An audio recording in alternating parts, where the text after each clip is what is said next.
puff, bunyi kentut member sebelah.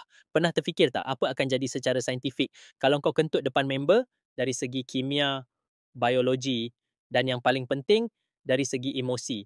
Kentut atau istilah saintifiknya flatulent terbentuk apabila bakteria dalam usus besar kita memecahkan makanan dan melepaskan bermacam-macam gas. Adakah berbahaya? Dari segi saintifik tidak berbahaya dan ada kajian menunjukkan jika terhidu dalam kuantiti sedikit sebenarnya bagus untuk membantu sel melawan keradangan, tapi bukan bermaksud boleh kentut sesuka hati. Tapi dari segi emosi, tidak. Fakta menarik. Otak manusia boleh kesan bau dalam 0.2 saat selepas dihidu.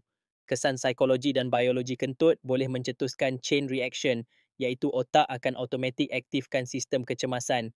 Tapi apa reaksi jijik dan muka berkerut? Tag member-member korang yang suka kentut merata. Jangan lupa like, follow and share. Support team content creator baru. Jumpa di episod seterusnya.